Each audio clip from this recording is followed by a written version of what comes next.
केउ नदी बुणीथिला मो उपरे बालीर मुरुज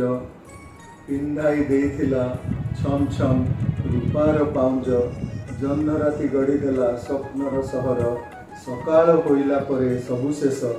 लुचा कोचा होई पड़िली जेपरी कंकाल बालिचर खाली बालिचर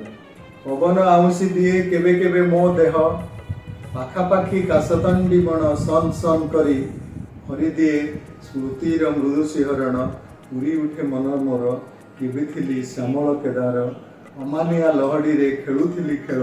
टिकी टिकी सुना माछ छुँथिले मो देहर सूक्ष्मतम तार एबे खाली दारुण धूसर चंचल माछटिए होइछि फसिल बंध्या मो जरायुरे बंध थिबा विहनर विलाप शुणी शुणी होइछि पथर बालिचर खाली बालिचर। नमस्कार मु आपन को प्रिय host and the Pranay Kumar Sai news Lakshmi 7 नमस्ते ओडिसा को आपन को मु स्वागत करछि। मो पाखरे जो अछंते कोन कहिबी अवश्य जड़े गुरु अच्छा मु सब आशीर्वाद ही लोड़ा करी कारण से जो गप हो कविता हो जो लिखि था बहुत सुंदर भाव में लिखि था कारण बाहर दुनिया सहित से बुलती बाहर किसी शिखती बाहर कौन सब भल पाइबा से सब जानती आ बाहर साहित्य विषय कौन से अनेक ज्ञान पाखे अच्छी जो घरे बस पड़ती से पेन खाता धरी लेखा आरंभ हो जाए अनेक शिक्षा अनेक मेसेज से थाए आम कहानी देखुचे कहानी किसी मेसेज आसूची जीवन चला पथरे लगेले अवश्य सफल होता है अवश्य कारण कहुई जेहेतु कथा ना विद्या तदाते विद्या ही महत्व धन विद्या खार बड़ धन न था अवश्य एसबू जिन ही बही थाए ये बही मध्यम जो राइटर मैंने लिखती बहुत सुंदर सहित लिखि था कारण जो ज्ञान से हजार दे चलते सार को आम स्वागत करिया सार विषय किसी जाना सार लेखा विषय किसी जाना। सर नमस्कार न्यूज लक्ष्मी 7 नमस्ते ओडिसा को आपन को स्वागत आपन को परिचय रखंतु। मो ना है हिमांशु परिडा आज्ञा मु आठगढ़ रो बासिंदा मु इंग्राजी साहित्य रे एमए पास करी किछि दिन अध्यापना कला परे स्टेट बैंक रे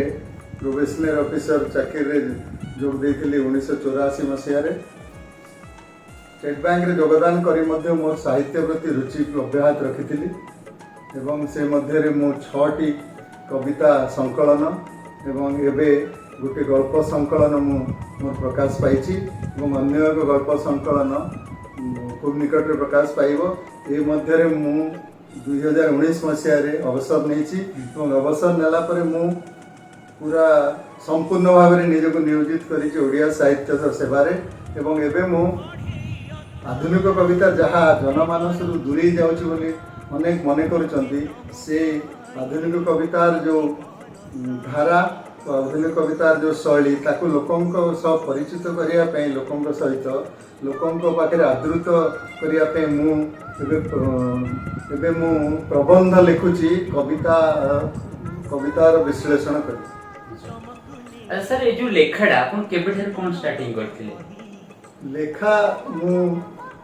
मैट्रिक हाई स्कूल मु लेखा आरंभ करी एवं मु जेतेबेले रेवेन्सा रे मोर प्रथम वर्ष विज्ञान पढ़ुली सेतेबेले मोर एक कविता कलिकता रु प्रकाश पाउ। अच्छा सर आपन को जो बही सब भाची तापर किछटा कहबे कोन कोन सब उठाडी छथि। मोर प्रथम बही बृहन्नाल अन्यान्य कविता जहाँ 1990 मसीह प्रकाश पाइथिला से बही रे मोर प्रयास थिला जे कविता दुर्बोध हो उठुची लोकंक पाखरु दूरे जाउची लोकंकर मनर कथा को उपस्थापित करि पारु नै तेणु कविता को केमिति जड़े निजर कथा बोली भाबिबो से भली कविता लिखिबारे हाथ देइथिली एवं से भली कविता किछि लिखिछि से कवि बही रे मोर मन अछि गोटे कविता ए जन्म रे आउ तुम सह बोधे देखा हबो नाही एभली अनेक भाव विहल कि मु कविता लिखिथिली। अवश्य परवर्ती काल रे मोर एक कविता बही आउ केते दूर फ्रेंड्स पब्लिशर छापिथिले एवं पथर कला पहाड़ तथा भूली जाइथिबा लोकर ना थरे उठाई दिए पाद एमिति कविता बही मान मु लिखिथिली एवं धीरे धीरे मु भाव विह्वलता एवं ଏବଂ ନିଜର ପ୍ରକୃତ ସତ୍ତା ଉପଲବ୍ଧି କରି ଏହି ଦୁଇଟାର ସମନ୍ୱୟ କରି ମୁଁ କବିତା ଲେଖିଛି ଏବଂ ବର୍ତ୍ତମାନ ମୁଁ ଗଳ୍ପ ଲେଖିବାରେ ହାତ ଦେଇଛି। ମୋତେ ଲାଗିଛି ଯେ ମୋ ଚାରିପାଖରେ ଅନେକ ଚରିତ୍ର ଯିଏ ନିଜ କଥା କହିପାରୁନାହାନ୍ତି ଏବଂ ସେମାନେ ଯାହା କହିଲେ ବି ଅନ୍ୟମାନେ ସେ କଥା ଶୁଣିପାରୁନାହାନ୍ତି ଏବଂ ସେଇ କଥାକୁ ମୋ ମତରେ ସମସ୍ତ ମଣିଷ ନିଜ ଜୀବନର ଏକ ବାର୍ତ୍ତା ଦେଇ ବଞ୍ଚନ୍ତି ଏବଂ ସେଇ ବାର୍ତ୍ତାକୁ ହିଁ ମୁଁ ଗଳ୍ପ ମାଧ୍ୟମରେ ଦେଇଛି। ଆଶା କରେ ମୋର ଏଇ ଗପ ଲୋକଙ୍କ ପାଖରେ ପହଞ୍ଚିବ ଏବଂ ଯେଉଁ ଲୋକମାନେ ତାଙ୍କ ବାର୍ତ୍ତା ସମାଜକୁ ଦେଇପାରୁନାହାନ୍ତି ସେଇ ବାର୍ତ୍ତା ମୋର ଗପ ମାଧ୍ୟମରେ ସମସ୍ତଙ୍କ ପାଖରେ ପହଞ୍ଚିବ। ଏହା ହିଁ ମୋର ଗପ ଲେଖିବାର ଅଭିପ୍ରାୟ। ସାର୍ ଏଇ ଲେଖାଟା ଏମିତି ଆଗକୁ ଜାରି ରଖିବେ? ହଁ ହଁ ନିଶ୍ଚିତ। ଏହାପରେ ମୁଁ ଲିଟରାରୀ କ୍ରିଟିସିଜମ୍ ବା ସମାଲୋଚନା ଲେଖିବା ମୋର ହାତ ଦେଇଛି ଏବଂ ମୁଁ ଭାବୁଛି ଓଡ଼ିଆ ସାହିତ୍ୟକୁ ନିଶ୍ଚିତ ଭାବରେ ସମାଲୋଚନା ସାହିତ୍ୟରେ ଏକ ନୂତନ ଦିଗ୍ଦର୍ଶନ ଦେବାରେ ମୁଁ ସମର୍ଥ ହେବି। ଏହି ଆଶା ନେଇ ମୁଁ ଲେଖୁଛି ଏବଂ ଯେପର୍ଯ୍ୟନ୍ତ ମୁଁ ମୋ ମନ ଭିତରେ ଆନ୍ଦୋଳନ ହେଉଥିବ ଭାବ ବିହଳ ହେଉଥିବି ମୁଁ ନିଶ୍ଚିତ ଭାବରେ ଲେଖା ମୋର ଜାରି ରହିବ। ଅତି ସୁନ୍ଦର କଥା ସାର୍ କହିଛନ୍ତି। ମୁଁ କହିନି ସବୁବେଳେ ପାଇଁ ମଣିଷ ଯଦି ଚେଷ୍ଟା କରିବ ଦେନ୍ ସବୁ କିଛି କରିପାରେ। ସାର୍ ଯୋଉ କହିଲି ଗଳ୍ପ ମାଧ୍ୟମରେ, ଅବଶ୍ୟ ଗଳ୍ପ ମାଧ୍ୟମରେ ଆମକୁ ଆଚ୍ଛା ସାର୍ ଆମେ ତ ଆପଣଙ୍କର ଅନେକ ସାରା କବିତା ପଢିଛୁ, ଯାହା ଦେଖିଛୁ। ଆମର ଯୋଉ ଦର୍ଶକ ବନ୍ଧୁ ମାନେ ଅଛନ୍ତି ଏଥିରେ ବି ସବୁ ଲେଖକ ଅଛନ୍ତି। ଆପଣଙ୍କ ମୁହଁରୁ ଗୋଟେ ସୁନ୍ଦର କବିତା ଆପଣଙ୍କ ବହିରୁ ଅନୁରୋଧ କରୁଛୁ ଶୁଣିବା ପାଇଁ। ମୁଁ ମୋର ରଚିତ 1992 ମସିହା ମୋର ଯାହା ମନେ ପଡୁଛି, ଆଜ୍ଞା ମୁଁ ସେତେବେଳେ ପଟ୍ଟାମୁଣ୍ଡେଇରେ ମୋର ପୋଷ୍ଟିଂ ଥାଏ ଏବଂ ମୁଁ ସପ୍ତାହାନ୍ତରେ କଟକ ଆସେ ଏବଂ ଯେତେବେଳେ ସୋମବାର ଦିନ ମୁଁ ଫେରେ ମହାନଦୀରେ ସକାଳୁ ସକାଳୁ ବାଲିରେ ଯେତେବେଳେ ସୂର୍ଯ୍ୟକିରଣ ପଡ଼ିଥାଏ ତା ଉପରେ ସେଥିରେ ଅଭିଭୂତ ହୋଇ ମୁଁ ବାଲିଚର ବୋଲି ଏକ କବିତା ଲେଖିଥିଲି। ମୁଁ ସେଇ କବିତାରୁ କିଛି ଅଂଶ ଶୁଣାଇବାକୁ ଚାହୁଁଛି। କବିତା ବାଲିଚର। କେଉଁ ନଦୀ ବୁଣିଥିଲା ମୋ ଉପରେ ବାଲିର ମୁରୁଜ, ପିନ୍ଧାଇ ଦେଇଥିଲା ଛମ ଛମ ରୂପାର ପାଉଁଜ, ଜହ୍ନ ରାତି ଗଢ଼ିଦେଲା ସ୍ୱପ୍ନର ସହର, ସକାଳ ହୋଇଲା ପରେ ସବୁ ଶେଷ, ଲୁଚା କୋଚା ହୋଇ ପଡ଼ିଲି ଯେପରି କଙ୍କାଳ, ବାଲିଚର ଖାଲି ବାଲିଚର। ପବନ ଆଉଁସି ଦିଏ କେବେ କେବେ ମୋ ଦେହ, ପାଖାପାଖି କାଶତଣ୍ଡି ବଣ ସନ୍ ସନ୍ କରି ହରିଦିଏ ସ୍ମୃତିର ମୃଦୁ ଶିହରଣ, ଉଡ଼ି ଉଠେ ମନ ମୋର କେବେ ଥିଲି ଶ୍ୟାମଳ କେଦାର, ଅମାନିଆ ଲହଡ଼ିରେ ଖେଳୁଥିଲି ଖେଳ, ଟିକି ଟିକି ସୁନା ମାଛ ଛୁଉଁଥିଲେ ମୋ ଦେହର ସୂକ୍ଷ୍ମତମ ତାର, ଏବେ ଖାଲି ଦାରୁଣ ଧୂସର, ଚଞ୍ଚଳ ମାଛଟିଏ ହୋଇଛି ଫସିଲ, ବନ୍ଧ୍ୟାମ ଜରାୟୁରେ ବନ୍ଦ ଥିବା ବିହନର ବିଳାପ ଶୁଣି ଶୁଣି ହୋଇଛି ପଥର, ବାଲିଚର ଖାଲି ବାଲିଚର। ଅତି ସୁନ୍ଦର କବିତାଟି ଥିଲା ବାଲି। ଯାହା ହଉ ସାର୍ ବାଲିକୁ ହିଁ ଦେଖି ଗୋଟେ ସୁନ୍ଦର କବିତା ଲେଖିଛନ୍ତି। ସାର୍ ଆଉ ଗୋଟେ କ୍ୱେଶ୍ଚିନ୍ ଆପଣଙ୍କୁ ଆମେ ରଖୁଛୁ। ଆଜିର ଯୋଉ ସବୁ ନ୍ୟୁ କବି ମାନେ ଯୋଉ ଆସୁଛନ୍ତି ବିଭିନ୍ନ ଲେଖା କ୍ଷେତ୍ରରେ ହଉ, ତାଙ୍କ ପାଇଁ କଣ ମେସେଜ ଦେବା ପାଇଁ ଚାହିଁବେ? ପ୍ରଥମ କଥା ମୁଁ କହିବି, ଯାହା ଜଣେ ଭୋଗିଛି ତାହା ହିଁ କବିତା ହେବ। ମୁଁ ଯାହାକୁ ଭୋଗିନି, ଯାହାକୁ ମୁଁ ଅନୁଭବ କରିନି, ତାକୁ ମୁଁ ଶବ୍ଦରେ କେବେ ବି ସଂଯୋଜିତ କରିପାରିବି ନାହିଁ ଏବଂ ଯେଉଁଥିରେ ଶବ୍ଦ ପ୍ରତି ମୋର ଆନ୍ତରିକତା ନଥିବ, ଭାବ ପ୍ରତି ମୋର ଅନ୍ତରଙ୍ଗତା ନଥିବ, କବିତା କେବେ ଉତରିବ ନାହିଁ। ତେଣୁ ମୋର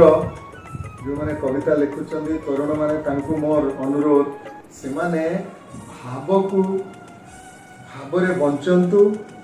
ଭାବକୁ ଅନ୍ତରଙ୍ଗ ଭାବରେ ଅନୁଭବ କରନ୍ତୁ ଏବଂ ଅନ୍ୟ ଏକ ଗଳ୍ପ ସଂକଳନ ଖୁବ୍ ନିକଟରେ ପ୍ରକାଶ ପାଇବ।